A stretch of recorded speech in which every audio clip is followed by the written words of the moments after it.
Bulletin में हम आपको दिन भर की सबसे चर्चित खबरें दिखाते हैं और खबरों को विस्तार से समझाते भी हैं। तो आइए आज की 4 बड़ी खबरों को पहले शॉर्ट में देख लेते हैं और फिर आगे विस्तार से आपको खबर समझाएंगे।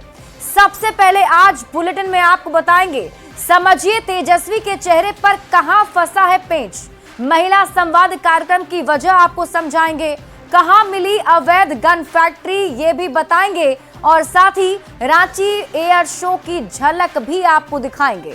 वैसे तो हम बुलेटिन की शुरुआत पॉलिटिकल खबरों से करते हैं, लेकिन आज सबसे पहले आपको एक तस्वीर दिखाएंगे।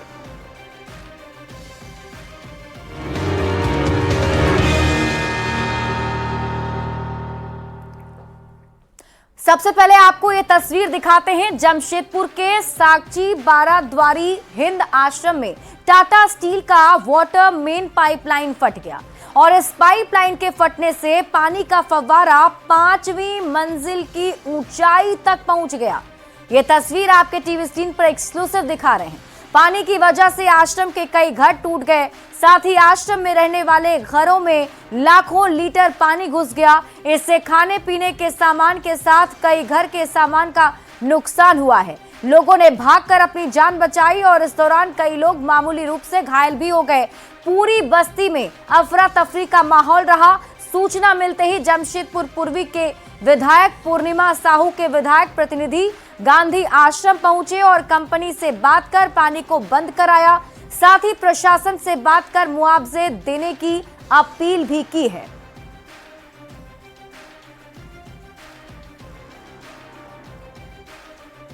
और अब आप खबर तो समझिए, जमशेदपुर को लौह नगरी के नाम से जाना जाता है और टाटा स्टील के लिए अलग से वाटर मेन पाइपलाइन है।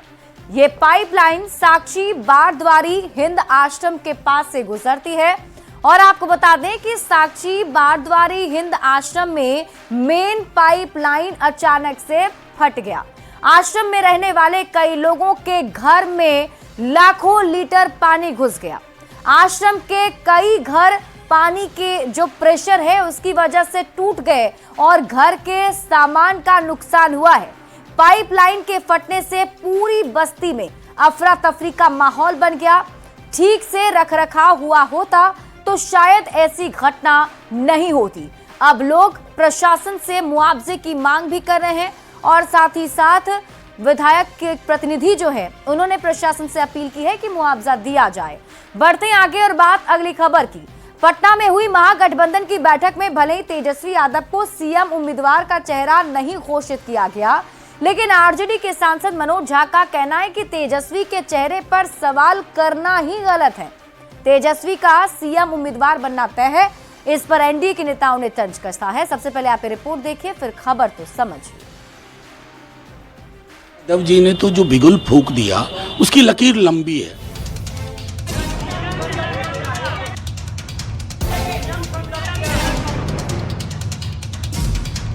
महज एक दिन पहले की बात है। 17 अप्रैल को पटना में महागठबंधन की पहली बैठक हुई। हाथ में हाथ मिलाकर एकजुटता वाली तस्वीर भी खिंचवाई गई, लेकिन तेजस्वी यादव महागठबंधन के सीएम उम्मीदवार होंगे या नहीं, इसका जवाब नहीं मिला।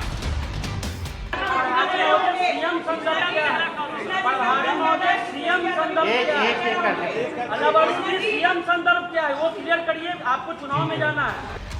पत्रकार सवाल पर सवाल पूछते रहे, लेकिन कृष्णा अल्लावरू से लेकर तेजस्वी यादव तक ने गोलमोल जवाब देकर सवाल से किनारा कर लिया। हर चीज एक ही दिन दे देंगे, थोड़ा धैर्य दीजिए ना, थोड़े इंतजार का मजा दीजिए। लेकिन बैठक के एक दिन बाद आरजेडी के थिंक टैंक माने जाने वाले राज्यसभा सांसद मनोज झा ने बड़ा बयान दिया है। मनोज झा ने कहा, तेजस्वी के चेहरे पर सवाल करना ही गलत है, क्योंकि जैसे सूरज के पूरब में उगने को लेकर कभी सवाल नहीं होता, वैसे ही तेजस्वी का भी सीएम उम्मीदवार बनना तय है।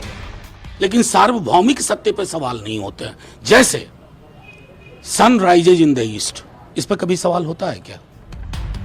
मनोज झा ने जिस ढंग से सूरज और पूरब का उदाहरण देकर तेजस्वी की दावेदारी साबित करने की कोशिश की, जेडीयू नेता केसी त्यागी ने उसी अंदाज में जवाब दे दिया। सूरज पूरब से निकलता है, सही है, लेकिन कई बार घटाएं इतना घेर लेती हैं कि शाम हो जाती है लेकिन सूरज के दर्शन नहीं होते। तो चुनाव तक तेजस्वी यादव मुख्यमंत्री पद के उम्मीदवार घोषित किए जाएंगे, ये यक्ष प्रश्न है। खैर, केसी त्यागी को छोड़ भी दें तो सवाल है कि क्या मनोज झा के बयान से कांग्रेस के नेता इत्तेफाक रखते हैं? जवाब कांग्रेस प्रवक्ता के मुंह से ही सुन लीजिए कि इंडिया गठबंधन का चेहरा जब तय होगा मुख्यमंत्री का, आप लोग को बता दीजिएगा। इंतजार कीजिए, इंतजार का मजा कुछ और ही है। सवाल है कि कांग्रेस नेताओं ने एक बार फिर नहीं कहा कि तेजस्वी महागठबंधन का चेहरा होंगे। ऐसे में मनोज झा के बयान को क्या माना जाए? क्या आने वाले दिनों में महागठबंधन के अंदर चेहरे पर चिक-चिक और बढ़ने वाली है? न्यूज 18 के लिए दिल्ली से अमितेश सिंह और आइए अब खबर को समझ लेते हैं। देखिए 17 अप्रैल यानी कल ही पटना में महागठबंधन की बैठक हुई थी। कोऑर्डिनेशन कमेटी का अध्यक्ष उसमें तेजस्वी यादव को बना दिया गया। मतलब उस बैठक में एक कोऑर्डिनेशन कमेटी बनाई जाएगी, ये फैसला लिया गया और उसकी अध्यक्षता तेजस्वी यादव करेंगे, ये फैसला हो गया। कमेटी के अध्यक्ष बने तेजस्वी यादव, लेकिन महागठबंधन के सीएम फेस पर फैसला नहीं हुआ। हाँ, ये बात जरूर है कि एजेंडे को एकजुटता से आगे बढ़ाना है, इस पर फैसला हुआ है। पहली बैठक हो गई, लेकिन तेजस्वी यादव से जुड़े कुछ बड़े सवाल हैं जिनका जवाब जानना जरूरी है। तो किस में सहमति है और कहां पेंच फंसा है, अब आपको ये समझाते हैं। देखिए कहां पर पेंच फंसा है और कहां सहमति बन गई, उसकी अगर हम बात करें तो कोऑर्डिनेशन कमेटी का अध्यक्ष तेजस्वी यादव बना लिए गए हैं, इस पर सब लोग सहमत हैं और ये भी गठबंधन के सारे दल मानने को तैयार है कि महागठबंधन का सबसे बड़ा चेहरा तेजस्वी यादव होंगे। लेकिन महागठबंधन का सीएम उम्मीदवार कौन होगा, इस सवाल का जवाब अब तक नहीं मिल पाया है। पहली बैठक के बाद भी महागठबंधन के सामने चुनौती क्या है, अब आप उसे भी समझ लीजिए।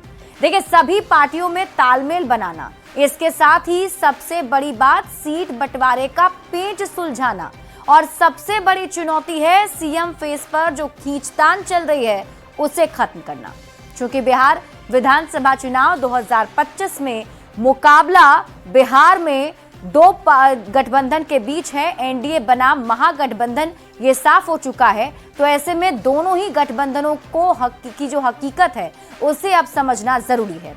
एनडीए की बात करें तो 2025 में 225 सीट जीतने का लक्ष्य एनडीए की तरफ से रखा गया है, जबकि महागठबंधन में अभी तालमेल पर ही पेच फंसा हुआ है। नीतीश कुमार के काम को पूरा एनडीए गिना रहा है, जनता के बीच संदेश दिया जा रहा है, लेकिन आरजेडी के शासनकाल को सहयोगी भी याद नहीं करते। नीतीश कुमार की छवि अब तक बेदाग है, लेकिन तेजस्वी यादव भ्रष्टाचार के आरोपों में उलझे हुए हैं। बिहार एनडीए में नीतीश से बड़ा कोई चेहरा नहीं, तो वहीं महागठबंधन में तेजस्वी से बड़ा कोई चेहरा नहीं। अब इन दोनों ही गठबंधन में आपसी तालमेल के साथ साथ चुनावी मैदान में जाने की तैयारी है और दोनों ही तरफ से दम भरे जा रहे हैं। बढ़ते हैं आगे और बात अगली खबर की। महिलाओं से संवाद के लिए पटना में मुख्यमंत्री नीतीश कुमार ने रथों को रवाना किया है और ये रथ गांव-गांव और टोले मोहल्ले में जाकर महिलाओं से संवाद करेगा। महिला संवाद 2 महीने तक चलेगा, जिसके बाद चर्चा है कि महिलाओं के लिए बड़ी घोषणा हो सकती है। आप रिपोर्ट देखिए, फिर खबर तो समझिए। चुनाव से पहले मुख्यमंत्री नीतीश कुमार ने महिला संवाद कार्यक्रम की शुरुआत की। 50 गाड़ियों को हरी झंडी दिखाकर रवाना किया गया। करीब 2 महीने तक चलने वाला ये कार्यक्रम ग्रामीण विकास विभाग का है। हर जिले में महिलाओं को सरकारी योजनाओं की जानकारी दी जाएगी। बताया जाएगा कि सरकार की तरफ से उनके लिए क्या योजनाएं चल रही हैं, इन योजनाओं का कितना लाभ मिल रहा है, इसका फीडबैक भी लिया जाएगा और महिलाओं से संवाद भी किया जाएगा। और इस कार्यक्रम के माध्यम से महिलाओं के उत्थान के लिए जो बचे हुए काम है उसको पूरा करने का काम नीतीश कुमार जी की सरकार करेगी। सरकार का लक्ष्य इस अभियान के जरिए करीब 2 करोड़ महिलाओं तक सीधी पहुंच बनानी है, जिसमें जीविका समूह की 1 करोड़ 31 लाख महिलाएं भी शामिल हैं। हर दिन सुबह और शाम औसतन 1200 जगहों पर संवाद होगा। इसके जरिए शराबबंदी, दहेज उन्मूलन, बाल विवाह निषेध, मुख्यमंत्री कन्या उत्थान योजना, छात्रा पोशाक योजना और जीविका जैसी योजनाओं की जानकारी दी जाएगी। वैसे महिला वोटर पर नीतीश कुमार की नजर पहले से है। दरअसल कई राज्यों में महिलाओं के लिए कैश योजना चल रही है और जिन पार्टियों ने ऐसी योजना शुरू की उन्हें चुनाव में लाभ भी मिला। तेजस्वी यादव बिहार में भी इसी तरह की योजना शुरू करने का ऐलान कर चुके हैं। बस बख्श दीजिए, बिहार की आधी आबादी अब आपसे छुटकारा चाहती है माननीय मुख्यमंत्री। बिहार में महिलाएं नीतीश कुमार की कोर वोटर मानी जाती हैं। बिहार में 48% वोटर महिलाएं हैं। जेडीयू ने 115 सीटों पर 22 महिला उम्मीदवारों को उतारा। साफ है, नीतीश कुमार सिर्फ भाषणों में महिला सशक्तिकरण की बात नहीं करते, बल्कि उन्हें भागीदारी भी देते हैं। न्यूज 18 के लिए पटना से शैलेंद्र कुमार के साथ ब्यूरो रिपोर्ट।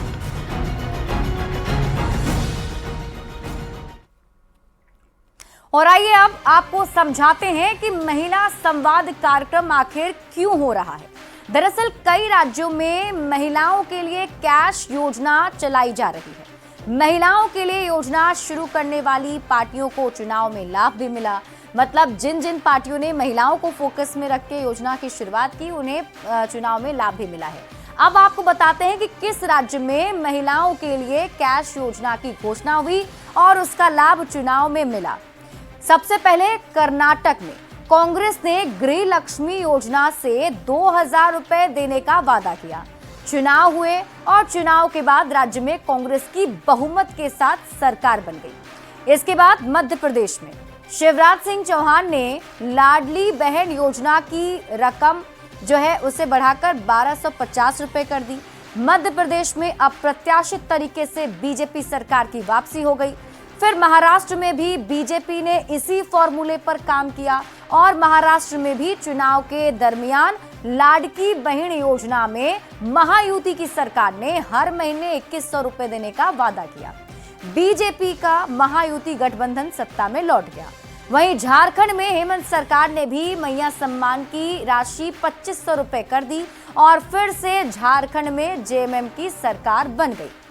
उसी तरीके से अब बिहार में भी विधानसभा का चुनाव है और इसी पैटर्न को फॉलो करते हुए तेजस्वी यादव ने इसी तरीके की योजना की ऐलान की है। तेजस्वी यादव ने कहा कि सरकार बनने पर माई बहन मान योजना शुरू करेंगे। लेकिन बड़ी बात यह है कि बाकी पार्टियों की तरह कैश योजना की दौड़ में नीतीश कुमार नहीं कूदे, बल्कि नीतीश कुमार ने महिलाओं के जीवन स्तर को बेहतर बनाने पर बल दिया है। बात अगर इसकी करें तो बजट में ही आप देख लीजिए, बजट में महिलाओं के लिए कई योजनाओं की घोषणा नीतीश सरकार की तरफ से किया गया। बजट में महिलाओं के लिए क्या कुछ बड़े ऐलान किए गए हैं आपको बताते हैं, जिसमें कहा यह गया कि वेंडिंग जोन में महिलाओं के लिए अलग जगह होगी। महिला सिपाहियों को थाने के पास किराए के घर की व्यवस्था की जाएगी। जो कामकाजी महिलाएं हैं जो सिटी में रहती हैं, उनके लिए हॉस्टल बनाए जाएंगे। इसके साथ ही पटना में महिला हाट बनाया जाएगा। पटना में महिलाओं के लिए जिम ऑन व्हील्स होंगे। कमर्शियल ई रिक्शा और 2 व्हीलर खरीदने पर अनुदान मिलेगा। शहरों में महिलाओं के लिए पिंक टॉयलेट बनाए जाएंगे। ये ऐलान बजट के दरमियान किया गया। महिलाओं के लिए पिंक बस चलाई जाएगी। रोडवेज की बस में महिलाओं के लिए आरक्षण होंगे। ड्राइवर, कंडक्टर, मेंटेनेंस स्टाफ में भी आरक्षण दिया जाएगा। अब आप ये समझिए कि महिला संवाद कार्यक्रम क्यों किए जा रहे हैं। तो इसका मकसद है 2 करोड़ महिलाओं तक सीधी पहुंच बनाना, जिसमें जीविका समूह की 1,31,00,000 महिलाएं भी शामिल हैं। और इसके तहत हर रोज सुबह शाम संवाद होगा। 1200 जगह ऐसे चिन्हित किए गए हैं जहां महिलाओं के साथ सीधा संवाद होगा। बिहार में महिलाएं नीतीश कुमार की कोर वोटर हैं। ये भी कहा जाता है कि नीतीश कुमार के लिए साइलेंटली वोट करते हैं, जिन्हें साइलेंट वोटर भी कहा जाता है। पिछले 3 चुनाव में महिलाओं ने पुरुषों से ज्यादा वोटिंग भी की है और तीनों ही चुनाव में नीतीश कुमार जिधर रहे सरकार उसी गठबंधन की बनी है। तो बिहार विधानसभा चुनाव में वोटिंग के पैटर्न अगर आप समझें तो देखिए 2010 विधानसभा चुनाव में 53% पुरुष ने वोटिंग की तो 54.5% महिलाओं ने वोटिंग की है। पुरुषों के मुकाबले महिलाओं की संख्या ज्यादा रही। 2015 में 51.1% पुरुष ने वोटिंग की तो महिलाओं का वोटिंग परसेंटेज 60% रहा। वहीं 2020 के विधानसभा चुनाव में 54.6% पुरुषों ने वोटिंग की तो 59.7% वोट महिलाओं ने किया है। अब आइए जानते हैं कि किस पार्टी ने कितने उम्मीदवार उतारे, उसमें महिलाएं कितनी हैं। 2020 में महिला उम्मीदवार जो उतारे गए उसके बारे में हम आपको बताते हैं कि आखिर किस पार्टी की तरफ से। तो आरजेडी की अगर बात कर लीजिए तो आरजेडी की तरफ से भी जो है महिला उम्मीदवार को उतारा गया था चुनावी मैदान में। उसके बाद जेडीयू की तरफ से महिला उम्मीदवार जो है चुनावी मैदान में उतारे गए थे। और अब आप ये समझ लीजिए कि महिला संवाद कार्यक्रम क्यों किए जा रहे हैं। देखिए, शराबबंदी, दहेज उन्मूलन, बाल विवाह निषेध, मुख्यमंत्री कन्या उत्थान योजना, छात्रा पोशाक योजना, जीविका जैसी योजनाओं की जानकारी महिलाओं को दी जाएगी। मतलब महिलाओं के लिए नीतीश सरकार की तरफ से जो काम किए जा रहे हैं, जो जन कल्याणकारी योजनाएं चलाई जा रही हैं, उसकी जानकारी दी जाएगी। और इस बीच रुक कर लेते हैं बड़ी खबर की ओर। पटना से इस वक्त की बड़ी खबर सामने आ रही है। सीएम नीतीश कुमार के बेटे निशांत का बड़ा बयान सामने आया। चुनाव को लेकर लोगों से फिर अपील की है, एनडीए को अच्छे बहुमत से लाएं। निशांत कुमार ने अपील की। उन्होंने कहा पिताजी मुख्यमंत्री बने और वो विकास के कार्य जारी रखें, ये अपील की है। निशांत कुमार ने कहा, मैं पार्टी के कार्यकर्ताओं से भी कहना चाहता हूं कि पिताजी ने हर क्षेत्र में जो भी विकास के कार्य किए हैं वो इसके बारे में जनता को बताएं, हमारी नीतियों और योजनाओं का प्रचार करें। वहीं तेजस्वी यादव को लेकर जब उनसे सवाल किया गया तो उन्होंने कहा कि वो मेरे छोटे भाई हैं।